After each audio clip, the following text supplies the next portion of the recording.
Hello friends, कैसे आप लोग? Great.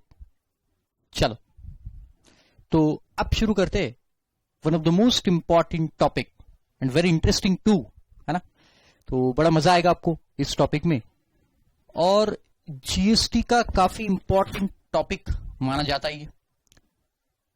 The name of the topic जैसे कि आपके सामने है, input tax credit. Input tax credit, chapter number 8। Okay, तो देखो ये क्या बोलता है बेसिकली इनपुट टैक्स क्रेडिट, और ये इतना इंपॉर्टेंट चैप्टर क्यों है, क्या रीजन है जिसकी वजह से इसको मैं इतना इंपॉर्टेंट चैप्टर बोल रहा हूं। क्योंकि जब हम लोग कोई गुड्स को परचेस करते, अच्छा मैं इसका लॉजिक आपको समझा दूं। देखो ये है मिस्टर राम, ये मिस्टर राम है। ओके, ये मिस्टर राम ने कोई गुड्स आगे सेल की, किसको सेल की? मिस्टर श्याम को। रादर हम लोग अब वर्ड यूज करेंगे सप्लाई। ओके, मिस्टर राम ने कोई गुड्स मिस्टर श्याम को सप्लाई किए। ओके, तो राम ने क्या किया कि इन गुड्स को वैल्यू, जो सप्लाई की वैल्यू है लेट्स से 1 लाख रुपए, और इसके ऊपर जीएसटी लगा के दिया 18,000 रुपीज। अब ये 18,000 रुपीज जब ये राम शाम को जीएसटी लगा के देता है, उसके बाद क्या होता है, ये जो शाम है, टोटल बिल हमारा 1,18,000, ये जो शाम है, ये शाम राम को 1,18,000 रुपीज पे करेगा। 1,18,000, जिसमें से 1 लाख रुपए जो है 1 लाख रुपीज, ये कंसिडरेशन रहेगा राम का, कंसिडरेशन ऑफ राम। और जो 18,000 रुपीज है, ये 18,000 ये राम गवर्नमेंट को पे करेगा, राइट? गवर्नमेंट को पे करेगा। अब ये 18,000 जो कि हमने शाम से कलेक्ट किए, है ना, ये पैसा शाम से कलेक्ट हुआ है। अब ये 18,000 रुपीज जो शाम ने राम को दिया और फिर राम ने गवर्नमेंट को पे कर दिया। ओके, अब ये शाम जब आगे इस गुड्स को फर्दर सेल करेगा, लाइक एग्जांपल लेते अपन, इसने सेल किया हरी को, है ना, हरी को फिर से सप्लाई कर दिया, सेल कर दिया। अब ये हरी को सप्लाई किया, मान के चलो इसने 2 लाख रुपीज में, इसकी वैल्यू 2 लाख। लेट्स से इसके ऊपर भी जीएसटी 10% है, GST at the rate of 10%, तो 36,000 का जीएसटी लगाया होगा। किसने? किसको? शाम ने हरी को बेचते समय 36,000 का आगे जीएसटी लगाया होगा, राइट? और ये 2,36,000 का गुड्स शाम ने हरी को सप्लाई किया। अब हरी से 2,36,000 मिले, तो ये 2,36,000 में से जो 2 लाख रुपए है, जैसा कि हमको मालूम है ये क्या है बेटा, ये कंसिडरेशन किसका? शाम का। और जो 36,000 है, ये 36,000 अगर ये हरी, अगर ये शाम पूरा 36,000 गवर्नमेंट को भर देता है, मान के चलो ये 36,000 जो कलेक्ट किया हमने हरी से, ये पूरा अगर हमने गवर्नमेंट को भर दिया, मतलब शाम ने गवर्नमेंट को भर दिया, जो किससे कलेक्ट किया हुआ है? हरी से। तो जरा सोचो आप, क्या यहां पे डबल टैक्सेशन नहीं होगा? क्या यहां पे कास्केडिंग इफेक्ट नहीं होगा? What do you mean by cascading effect? Cascading effect मतलब टैक्स ऑन टैक्स। तो अगर ये शाम पूरा 36,000 जो हरी से कलेक्ट किया, वो अगर गवर्नमेंट को भर देता है, तो यहां कास्केडिंग इफेक्ट हो जाएगा। कास्केडिंग इफेक्ट ऐसा क्यों बेटा? क्योंकि ये जो 2 लाख रुपए में ये गुड्स शाम ने हरी को बेचे हैं, 2 लाख रुपए में जो गुड्स शाम ने हरी को बेचे, उसमें वो 1 लाख रुपए भी इंक्लूड है जो उसने परचेस करते समय पे किए। और वो 1 लाख रुपए पे तो गवर्नमेंट को पहले ही जीएसटी जा चुका है। ये 1 लाख रुपए जो ये 2 लाख में इंक्लूड है, उस पे तो पहले ही जीएसटी जा चुका है ना, 18,000 रुपए पहले ही जीएसटी जा चुका है। जो किसने भरा है बेटा? शाम ने भरा है। तो अगर और ये 36,000 अगर उसके ऊपर पूरा जीएसटी में गवर्नमेंट को भर दूंगा, शाम भर देगा, तो क्या हो जाएगा? यहां पे डबल टैक्सेशन हो जाएगा। तो इसलिए गवर्नमेंट क्या बोलता है बेटा कि लाइबिलिटी, आउटपुट लाइबिलिटी ऑफ शाम आउटपुट लायबिलिटी ऑफ श्याम कितनी बेटा 36,000।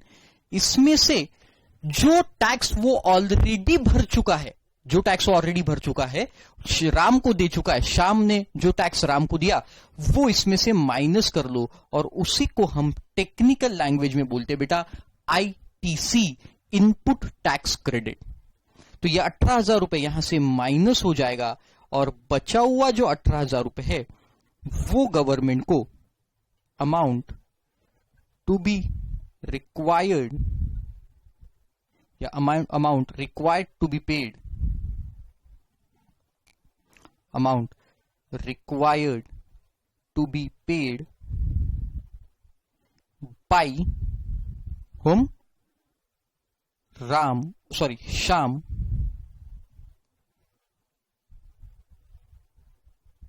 To government. अब ये अमाउंट 18,000 का गवर्नमेंट को श्याम भरेगा। आया आपके समझ में? तो ऐसा सिस्टम चलता है इनपुट टैक्स क्रेडिट का। ओके, जो हमने पहले टैक्स भर दिया, पहले ट्रांजैक्शन में हमने जो टैक्स भर दिया, उस टैक्स का हम लोग क्या ले लेते हैं बेटा? क्रेडिट ले लेते हैं। Okay, great, simple. ओके, तो देखो अब ये क्रेडिट जो मिलता है, ये क्रेडिट किसको मिलेगा? ये क्रेडिट मिलेगा सप्लायर को, ये क्रेडिट मिलेगा सप्लायर। अब ये सप्लायर को जो क्रेडिट मिलेगा वो तो ठीक है, लेकिन कौन कौन से गुड्स पे अगर आप जीएसटी या सर्विसेज पे आप जीएसटी पे करेंगे तो इसका क्रेडिट मिलेगा? तो देखो, जो सप्लायर रहेगा वो अगर कोई इनपुट परचेस करता है, इनपुट, या फिर अगर वो कोई कैपिटल गुड्स परचेस करता है, या फिर वो कोई सर्विसेज लेता है, तो ये सर्विसेज या कैपिटल गुड्स या इनपुट, इनपुट मतलब रॉ मटेरियल, कैपिटल गुड्स मतलब क्या देखेंगे अपन अभी इनकी डेफिनेशन। तो इनके ऊपर जो भी जीएसटी सप्लायर ने पे किया होगा, जो भी जीएसटी सप्लायर ने पे किया होगा, वो जीएसटी का ये सप्लायर क्या ले लेगा बेटा? आईटीसी ले लेगा। तो जब इसके आउटपुट लायबिलिटी, ये जब सेल करेगा, सप्लाई करेगा गुड्स को, तो सप्लाई करने पे क्या होता है कि ये सप्लायर रेसिपिएंट से टैक्स वसूलेगा। जैसे मैं आशीष, मैं आपको कोई गुड्स सप्लाई कर रहा हूं, तो आई एम सप्लायर, और आप लोग कौन हो गए बेटा? रेसिपिएंट। तो मैं आपसे टैक्स वसूल करूंगा, जीएसटी वसूल करूंगा, और वो जीएसटी मेरी लायबिलिटी हो गई। अब क्यों? क्योंकि मैंने आपके बिहाफ में गवर्नमेंट को पे करना है, मुझे आपके बिहाफ में वो जीएसटी गवर्नमेंट को पे करना है, तो वो मेरी लायबिलिटी हो गई। उस लायबिलिटी के साथ मैं इन सब चीजों का क्या ले पाऊंगा बेटा? क्रेडिट ले पाऊंगा। तो इसीलिए इसे क्या बोलते हैं? Input tax credit. ओके, तो आपके दिमाग में आएगा सर ये वर्ड क्रेडिट क्यों है? Input tax credit, generally credit तो लायबिलिटी होती है। यस, करेक्ट बेटा। ये जो आईटीसी वर्ड है, इनपुट टैक्स क्रेडिट वर्ड है, या आगे आएगा इलेक्ट्रॉनिक कैश लेजर, ये जो वर्ड है, ये वर्ड गवर्नमेंट के एंगल से, तो गवर्नमेंट की ये लायबिलिटी है, गवर्नमेंट को हमें कभी ना कभी ये आईटीसी देना है, इनपुट टैक्स क्रेडिट देना है। तो उनका ये रेवेन्यू नहीं है अभी, जब तक ये गुड्स अल्टीमेट एंड कंज्यूमर के पास नहीं पहुंच जाते तब तक उनका ये रेवेन्यू है ही नहीं। इनकी तो ये लायबिलिटी है, क्योंकि सप्लायर कभी भी इसको क्लेम कर सकता है। Are you getting the point? इसलिए इसे आईटीसी बोला गया, इनपुट टैक्स क्रेडिट। ये वर्ड गवर्नमेंट के एंगल से, are you getting the point? Input tax का क्रेडिट जो बोल रहा हूं मैं, क्रेडिट, ये वर्ड गवर्नमेंट के एंगल से, और मेरे लिए ये एसेट। तो एक अपन इलेक्ट्रॉनिक क्रेडिट लेजर भी देखेंगे, इलेक्ट्रॉनिक क्रेडिट लेजर आगे आएगा तब मैं आपको बताऊंगा। ओके, चलो तो देखो, कैपिटल गुड्स सबसे पहले सेक्शन 2(9) में उसकी डेफिनेशन दी है। तो capital goods means goods the value of which is capitalised in the books of account of the person claiming the input tax credit. तो जो पर्सन इनपुट टैक्स क्रेडिट को claim कर रहा है, उस पर्सन के बुक्स में अगर कोई गुड्स कैपिटलाइज क्या मतलब क्या? उसके असेट्स है, असेट साइड में दिख रहा है उसने, तो उसे अपन कैपिटल गुड्स बोल देंगे। जैसे मेरा ये स्टूडियो है, रिकॉर्डिंग स्टूडियो, राइट? ये रिकॉर्डिंग स्टूडियो में मैंने कैमरा खरीदा है, मैंने टेलीविजन सेट खरीदा है, मैंने एसी लगवाया है ना। तो ये सब क्या है, ये एसी, कैमरा या फिर टेलीविजन सेट, इनको मैंने मेरे बुक्स में कैपिटलाइज किया क्योंकि ये मेरी एसेट्स है जो मैं किसके लिए यूज कर रहा हूं। अगेन वेरी इंपॉर्टेंट, मैं ये सब एसेट्स जो है ये मैं मेरे बिजनेस के लिए यूज कर रहा हूं, ये मेरे बिजनेस के लिए यूज कर रहा हूं, तो फिर ये मेरे लिए क्या हो जाएंगे, कैपिटल एसेट। तो इनके ऊपर जो भी टैक्स मैंने पे किया, मान के चलो मैंने एसी खरीदा 40,000 रुपए का, और वो एसी पे मुझे जीएसटी लग गया एट द रेट ऑफ 10%, है ना। मैं अभी बायफरगेट करके नहीं लिख रहा हूं, सीजीएसटी एसजीएसटी डायरेक्ट लिख रहा हूं। ओके, तो ये 4,000 जो है, ये जो मैंने 4,000 पे किया है जीएसटी, इसका मैं क्या ले सकता हूं बेटा, आईटीसी ले सकता हूं, इनपुट टैक्स क्रेडिट ले सकता हूं। Are getting the point? Yes. तो ये एसेट्स जो है, कैपिटल एसेट जो मेरे बुक्स ऑफ अकाउंट में मैं कैपिटलाइज कर रहा हूं, ये मैं बिजनेस के लिए यूज करना चाहिए। ओके, तो देखो, claiming the input tax credit and which are used और इंटेंडेड टू बी यूज्ड, या तो मैं यूज कर रहा हूं या it is intended to be used in the course of furtherance of business, तो ये बिजनेस के लिए यूज होना चाहिए। Okay, great. फिर input means any goods other than capital goods, जो कैपिटल गुड्स नहीं है वो इनपुट से, ऑब्वियस सी बात है।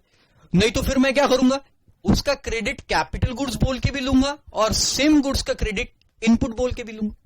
तो फिर उन्होंने बोला कि अगर आपने कैपिटल गुड्स में उसका क्रेडिट ले चुके हो तो फिर हम उसको इनपुट नहीं बोलेंगे। और वैसे भी जो कैपिटल गुड्स के डेफिनेशन में आएंगे, मतलब जो आपने बुक्स में कैपिटलाइज कर दिए, उसको आप इनपुट नहीं बोल सकते। यूज्ड और intended to be used by the supplier in the course of furtherance of business, है ना। तो इसे क्या बोल देंगे अपन, जो अपन बिजनेस के कोर्स में यूज कर रहे हैं, जनरली ये रॉ मटेरियल होते हैं। तो देखो, ये मेरी वॉच है, ये क्या है मेरा, ये मेरा पर्सनल एसेट है। कोई बिजनेस के लिए यूज कर रहा हूं क्या मैं, नहीं। मेरा स्पेक्स, फिर आप बोलेंगे सर आप कपड़े भी आपके, तो कपड़े पे भी जीएसटी लग क्या है, तो ये तो आप आपके बिजनेस, नहीं ऐसा नहीं। अब एकदम लिटरल सेंस में मत लो आप, है ना, कि सर के कपड़े, ये भी इस पे भी जीएसटी मिलेगा क्योंकि he is in the course of using it this in course of furtherance of business. नहीं, दिस इज पर्सनल इफेक्ट। समझ गया आप मुझे क्या बोल रहा है? ग्रेट। ओके, चल, तो जो बिजनेस में यूज कर रहे हैं उसका क्रेडिट आपको मिल जाएगा। फिर input service means service that is used और intended to be used by the supplier again in the course of furtherance of business. Okay, समझ में आ गया, सिंपल, राइट। फिर इनपुट टैक्स, अभी इनपुट टैक्स कौन कौन से होते हैं देखो, जिसका क्रेडिट आप ले सकते हो। तो ये सभी टैक्स जो जीएसटी वाले कौन कौन से बताओ, एक सीजीएसटी, दूसरा एसजीएसटी, तीसरा आईजीएसटी एंड चौथा यूटीजीएसटी। ये सभी टैक्सेस का आप क्रेडिट ले सकते हो, बराबर, सिंपल। देखो, input tax in relation to the registered person, ये क्रेडिट किसे मिलेगा, सिर्फ रजिस्टर्ड पर्सन को ही मिलेगा, बाकी किसी को क्रेडिट नहीं मिलने वाला। मीन्स सेंट्रल टैक्स और स्टेट टैक्स, इंटीग्रेटेड टैक्स और union territory tax charge on supply of the goods और services made by him and it includes. और किस किस का क्रेडिट मिलेगा देखो, integrated goods and services tax charge on import of goods पे मैंने ऑलरेडी बता चुका आपको, कस्टम्स में भी, है ना। तो देखो, जैसे इंपोर्ट ऑफ गुड्स में क्या क्या लगता है बेटा, गुड्स आपने इंपोर्ट किए, import transaction, value of goods, ये वैल्यू ऑफ गुड्स रहेंगी, है ना, मान के चलो XYZ वैल्यू। फिर इसके ऊपर क्या लगता है, पहले बेसिक कस्टम ड्यूटी, ये बेसिक कस्टम ड्यूटी, और फिर ये जो वैल्यू आएंगी आपकी, ये value for leviability of IGST 37, right. तो ये जो वैल्यू रहेगी, इस पे जो IGST लगेगा, ये IGST का क्रेडिट आप ले सकते हो, can take the credit of this IGST। Okay, getting the point. तो ये जो IGST है इसका क्रेडिट आप ले सकते हो। ओके, कंपेंसेशन सेस एक और लगता है 310 में अपन ने देखा था, राइट। इसके बारे में भी थोड़ी देर में डिस्कशन करेंगे। ओके, तो इसका क्रेडिट आपको ITC मिल जाएगा। ग्रेट, चलो देखो, अच्छा मुझे बताओ, ये इसका मिलेगा आपको कस्टम ड्यूटी का, बेसिक कस्टम ड्यूटी का क्रेडिट मिलेगा? नो। हमेशा याद रखना बेटा, इंपोर्ट ट्रांजैक्शन में जो बीसीडी आपने पे की हुई है उसका क्रेडिट आपको कभी भी नहीं मिले। You will never get the credit of BCD, basic custom duty का क्रेडिट आपको नहीं मिले। Okay, correct. The tax payable under the provision of section 9 subsection 3 and section 9(4), ये रिवर्स चार्ज वाले देखे थे हमने, राइट, 9(3) एंड 9(4). तो यहां पे भी ये भी बता देता हूं मैं आपको 2 मिनट में, आगे आएंगे ये पॉइंट्स, है ना। तो देखो, ये सप्लायर है, ये सप्लायर उस रेसिपिएंट को सप्लाई कर रहा है। तो एक होता है फॉरवर्ड चार्ज।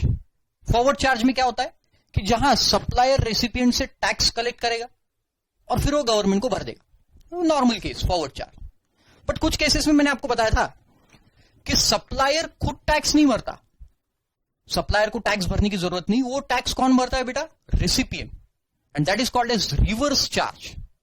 तो देखो, मान के चलो सप्लायर ने 1 लाख रुपए के गुड्स सप्लाई किए जो रिवर्स चार्ज में है ना, covered by RCM, reverse charge. तो इसके ऊपर टैक्स किसे भरना है? रेसिपिएंट को।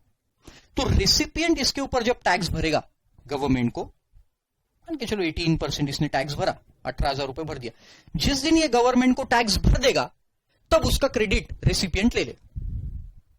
नॉर्मली क्या होता है फॉरवर्ड चार्ज में कि ये रेसिपिएंट पहले 18,000 रुपए सप्लायर को देता है और फिर सप्लायर गवर्नमेंट को भर देता है, ऐसा होता है। तो पे तो रेसिपिएंट के हाथ से होने वाला है। देखो, पैसा तो हमेशा किसका जाने वाला है? रेसिपिएंट का। बट फॉरवर्ड चार्ज में क्या होता है, रेसिपिएंट वो पैसा सप्लायर को देता है और सप्लायर गवर्नमेंट को पे करता है। But in case of reverse charge recipient खुद गवर्नमेंट को भरता है, तो दोनों केस में उसको क्रेडिट मिलेगा। अरे सवाल ही नहीं उठता, क्योंकि जेब से तो उसी के जा रहा ना, तो क्रेडिट तो मिलना ही। Okay, great. तो 9394 tax payable under the provision of 53 and 54 of IGST act. देखेंगे अपन आईजीएसटी में जब जाएंगे 53 एंड 54, अभी बहुत सारी चीजें समझ में नहीं आएंगे आपकी। The tax payable under the provision of 93 and 94 of respective state goods and services tax act. तो जैसे 9394 सीजीएसटी का है, सीजीएसटी का, वैसे ही 93 और 94 रिवर्स चार्ज किसका है बेटा? एसजीएसटी का। सिंपल, वो भी टैक्स का क्रेडिट मिलेगा। The tax payable under the provision of 73 and section 74 of UTGST of service tax but does not include tax pay under composition levy. Very important. तो अगर आप कोई कंपोजिट डीलर से गुड्स परचेस कर रहे हो, कंपोजिट डीलर से, तो वहां आपको क्रेडिट नहीं मिलेगा। Tax paid under composition levy. Composite वाले ने कोई गुड्स आपको सेल किया है, ऑलरेडी हम लोग 4th चैप्टर में देख चुके है ना। कंपोजिशन लेवी में ऑलरेडी ये प्रोविजन हमने देख लिया है कि कंपोजिशन वाला जो डीलर होता है वो खुद भी कोई क्रेडिट नहीं ले सकता, और वो जिनको गुड्स बेचेगा सामने वाला पर्सन भी क्रेडिट नहीं ले पाएगा। We had already seen. Great. फिर ITC. ITC means input tax credit और क्रेडिट ऑफ इनपुट टैक्स। तो जो भी इनपुट लाया आपने उसके ऊपर टैक्स पे किया, उसे अपन क्या बोलेंगे? आईटीसी। फिर आउटपुट टैक्स, ये भी सिंपल है। आउटपुट मतलब क्या बताओ? कि जो गुड्स आपने सप्लाई की, सामने सप्लाई की, वो गुड्स पे टैक्स कलेक्ट किया, अब वो टैक्स किसको भरना है? गवर्नमेंट को। इसे अपन क्या बोलेंगे? Output tax. तो output tax in relation to the taxable person means the tax chargeable under this act on taxable supply of goods and services or both made by him or by his agent but excludes tax payable by him on reverse charge basis। तो अगर आप reverse charge basis पे tax पे कर रहे हो तो फिर उसे हम आउटपुट टैक्स नहीं बोले, है ना। तो रेसिपिएंट अगर टैक्स पे कर रहा है तो रेसिपिएंट उसे आउटपुट टैक्स नहीं बोलेगा, जो कौन से कैपेसिटी में कर रहा है? फिर रिवर्स चार्ज के capacity. Okay, simple, great. Taxable supply means a supply of goods or services or both which is leviable under or which is liable for the tax। जो टैक्स के लिए लायबल है उसे अपन क्या बोलेंगे? Taxable supply. कोई बताने की जरूरत है इसको? नहीं। फिर exempt supply। Exempt supply means a supply of goods or services or both which attracts a nil rate of tax or which may be wholly exempt under section 11 or under section 6 of IGST Act. तो क्या मतलब हुआ इसका कि ऐसा supply जिसके ऊपर निल rated tax है, जीरो रेटेड टैक्स है, शून्य रेटेड टैक्स है, इसे एग्जिम्प्ट सप्लाई बोलेंगे। और हमने एक एग्जिम्पशन का चैप्टर ऑलरेडी देख लिया जिसमें सीजीएसटी का सेक्शन 11 एग्जिम्पशन देता है। बहुत सारे एग्जिम्पशन की लिस्ट बताई मैंने आपको, याद है आपको 81 एग्जिम्पशन वी हैड सीन। तो वो सब एग्जिम्पशन जो है वो सेक्शन 11 है, किसके? सीजीएसटी का, सीजीएसटी का सेक्शन 11 और आईजीएसटी का सेक्शन 6। तो ये दोनों एक्ट में सेक्शन 11 और section 6 respectively, CGST act and IGST act, जो भी एग्जिम्पशन दिए है उन्हें वो सब कोई भी सर्विसेज का या गुड्स का हम सप्लाई करेंगे तो वो कौन सा सप्लाई माना जाएगा? एग्जिम्प्ट सप्लाई माना जाएगा। Okay, and it also includes a non taxable supply, मतलब जिनके ऊपर जीएसटी लेवी ही नहीं होता, नॉन टैक्सेबल सप्लाई, वो भी एग्जिम्प्ट सप्लाई माना जाएगा। तो क्या क्या है यहां पे बताओ? एक निल रेटेड, दूसरा एग्जिम्प्टेड अंडर सेक्शन 11 एंड सेक्शन 6, ये सीजीएसटी और ये आईजीएसटी एक्ट, और तीसरा नॉन जीएसटी सप्लाई। ओके, इसको आईएमपी मार्क करो, 2 नंबर के लिए डेफिनेशन आ सकती है। ओके, सिंपल, ऐसे लिख के रखो तो आपको पूछ भी लिया तो फटाफट समझ में आ जाएगा क्या है। ओके, फिर नॉन टैक्सेबल सप्लाई मतलब देखो क्या होता है, ऊपर जो दिए, a non taxable supply means a supply of goods और सर्विस और both which is not leviable to tax under this act or under IGST act. This act मतलब कौन सा ये? CGST act. तो जिसके ऊपर जीएसटी का लेवी ही नहीं होता, जिसके ऊपर जीएसटी का लेवी ही नहीं होगा, उसे अपन कौन सा सप्लाई बोलेंगे? Non taxable supply. ओके, तो नॉन टैक्सेबल सप्लाई जहां पे जीएसटी की ना तो सीजीएसटी एक्ट में लेवी है ना ही IGST act, non tax. Inward supply मतलब purchase in simple language, layman language. Inward supply in relation to the person shall mean, क्या होता है? Shall mean, inward supply in relation to the supply shall mean a receipt of goods or services or both, cut कर दो उसको, receipt of goods or services or both, whether by way of purchase, acquisition or by any other means, with or without consideration. Yes, ये भी important, with or without consideration. Section 7 में हमने देखा था, section 7 में हम लोगों ने देखा था बेटा कि विदाउट कंसिडरेशन भी सप्लाई हो सकता है। तो ये विदाउट कंसिडरेशन, विद कंसिडरेशन, कुछ भी हो, इसे अपन क्या बोलेंगे? इनवर्ड सप्लाई, हमने जो परचेस किया। और आउटवर्ड मतलब क्या बेटा? जो हमने खुद सप्लाई किया, सेल किया, लेमैन लैंग्वेज में सेल, बार्टर, एक्सचेंज, कुछ भी हो सकता है ना? तो देखो वहां पे लिखा हुआ है, the outward supply in relation to taxable person means a supply of goods और services or both, whether by sale, transfer, barter, exchange, licence, lease, disposal, rental or by any other mode made or agreed to be made by such a person in the course of furtherance of business. तो ये furtherance of business में होना चाहिए और कोई भी person इसको supply कर सकता है। Okay, great. फिर एक है इनपुट सर्विस डिस्ट्रीब्यूटर। अब ये भी क्या है समझा देता हूं यहां पे, देखो इनपुट सर्विस डिस्ट्रीब्यूटर। तो जैसे देखो आशीष, मेरे पास एक बैंक का ऑडिट है ना? तो एक बैंक का ऑडिट है, मान कौन सी बैंक? धर्मपेट महिला। ये हमारे यहां एक क्रेडिट कोऑपरेटिव सोसाइटी, इसका मेरे पास ऑडिट है मान के चलो, है ना? अब देखो होता क्या है कि ये धर्मपेट महिला जो है, ये धर्मपेट महिला का ऑडिट मैं करता हूं। अब मैं क्या, अब इसके बहुत सारे ब्रांचेस है मान के चलो, 1 2 3 4 5, बहुत सारे ऐसे, तो 5 निकाले मैंने, बहुत सारे ब्रांचेस, और इसका एक हेड ऑफिस भी है। अब मेरे पास इसका ऑडिट है, तो मैं ऑडिट क्या कर रहा हूं बेटा, ये पूरे ब्रांचेस का ऑडिट कर रहा हूं। और ये ब्रांच क्या है, ये अपना अपना जीएसटी पे कर दी, सबका अपना अपना जीएसटी नंबर है, सबका खुद का जीएसटी नंबर है, और सब अपना अपना जीएसटी पे कर, है ना, सेपरेट रजिस्ट्रेशन। क्योंकि ये जैसा ये महाराष्ट्र में ब्रांच है ना, फिर ये है एमपी में, ये एमपी में ब्रांच है, फिर ये छत्तीसगढ़ में सीजी में, है ना, फिर ये दिल्ली में ब्रांच है, और ये कहीं तमिलनाडु में ब्रांच है, तमिलनाडु। ओके, तो ये सब अपना अपना जीएसटी पे करते हैं। ओके, अब मैंने ये सब ब्रांचेस का ऑडिट किया, और मेरा जो बिल है, मेरा बिल 50 लाख रुपए का बिल हुआ, और ये बिल पे मैंने 5 लाख रुपए का जीएसटी लगाया, और ये बिल मैंने क्या किया, धर्मपेट महिला के हेड ऑफिस में दे दी। अब देखो, ये मैं तो ब्रांच को इंडिविजुअली बिल नहीं दूं, मैंने तो मेरा पूरा bill, being a auditor, a service of auditor, मैंने मेरा पूरा बिल धर्मपेट महिला को दे दिया हेड ऑफिस में। अब ये ब्रांच ने बोला,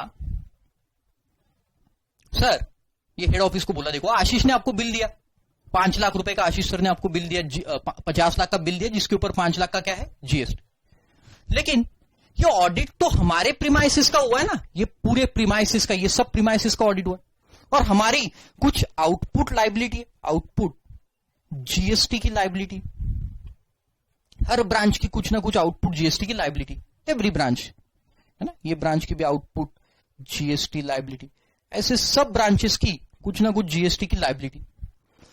अब उसके अगेंस्ट में हमें इसका क्रेडिट चाहिए, क्रेडिट मिलेगा, जैसा अपन ने अब भी देखा। तो ये जो सर्विस मैंने दी, ये सर्विस का क्रेडिट मिलेगा। तो ये धर्मपेट महिला का हेड ऑफिस क्या करता है बेटा, ये 5 लाख रुपए को डिस्ट्रीब्यूट करता है, ये 5 लाख रुपए के क्रेडिट को डिस्ट्रीब्यूट करता है। समझ में आया आपके? और फिर क्रेडिट, जैसा 5 ब्रांचेस है, मान के चलो इनको 1-1 लाख रुपए डिस्ट्रीब्यूट किया, तो ये कैसे करते, कौन से रेशियो में करते, वो अपन देखेंगे। लेकिन अभी आप पहले समझ लो इतना कि एक इक्वली हमने डिस्ट्रीब्यूट कर लिया, ऐसा इक्वली डिस्ट्रीब्यूट नहीं होता है, ये समझाने के लिए बताया। अब मान के चलो इसकी जीएसटी की लाइबिलिटी आई, ये ब्रांच की जीएसटी की, महाराष्ट्र ब्रांच की जीएसटी की लाइबिलिटी 3 लाख रुपए। अब ये क्या करेगा, ये जो इनपुट सर्विस डिस्ट्रीब्यूटर मतलब धर्मपेट महिला है, इसने क्या किया कि यह 5 लाख के क्रेडिट को डिस्ट्रीब्यूट किया। अब देखो, वैसे तो इसका नाम क्या होना चाहिए, इनपुट क्रेडिट डिस्ट्रीब्यूटर, क्योंकि उसने क्या डिस्ट्रीब्यूट किया, क्रेडिट। बट देखो, हाँ, अपना दिमाग मत लगाओ आप, इसको एक्ट में क्या बोला गया, इनपुट सर्विस डिस्ट्रीब्यूटर, तो हम भी उसे वही बोलेंगे, इनपुट सर्विस डिस्ट्रीब्यूटर। तो ये जो डिस्ट्रीब्यूट होके क्रेडिट हमारे पास आया, महाराष्ट्र ब्रांच के पास आया, इस क्रेडिट को हम इसमें से माइनस कर देंगे, ITC.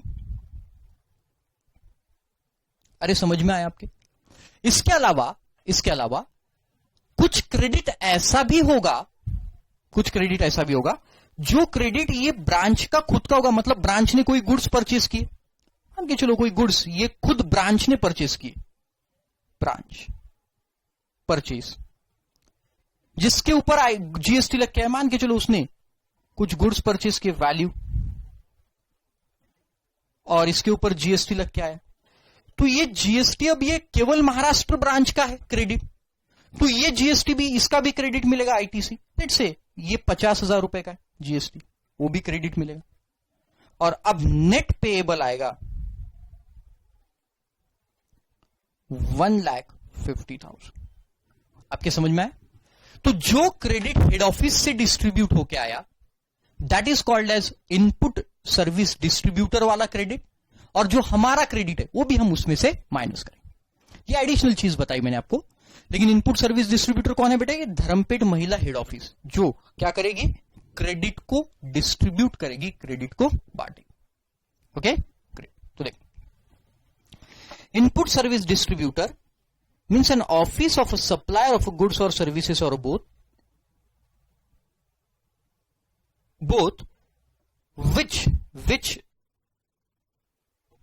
receives the tax invoices issued under section 31 towards the recipient of input service, तो देखो इसने क्या किया, ये मेरा टैक्स इनवॉइस है, ये मेरा टैक्स इनवॉइस इसे मिला, किसको मिला, आईएसडी, शॉर्ट में अपन इसको आईएसडी बोलेंगे, इनपुट सर्विस डिस्ट्रीब्यूटर। तो ये मेरा टैक्स इनवॉइस अंडर सेक्शन 31, जाएंगे अपन सेक्शन 31 में तब देखेंगे।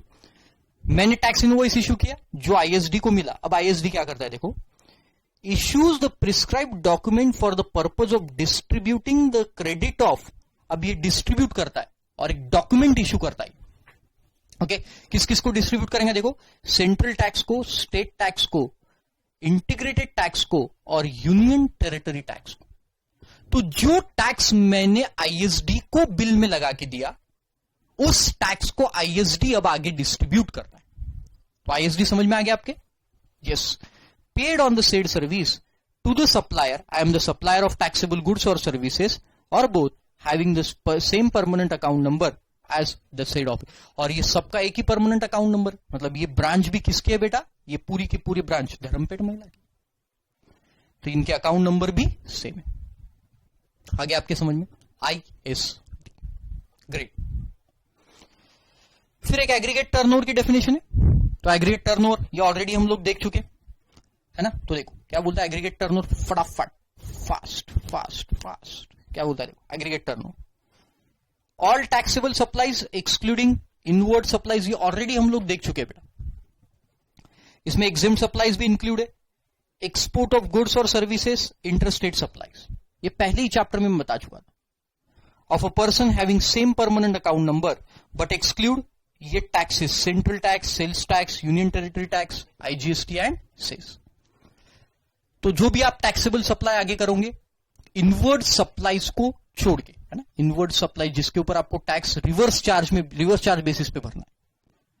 तो कोई, जैसा मैंने आपको गुड सप्लाई किया, ओके, जिसके ऊपर टैक्स आप ही खुद को भरना है, रिवर्स चार्ज में भरना है, रेसिपिएंट को भरना है, तो फिर वो आपका टर्नओवर नहीं माना जाए।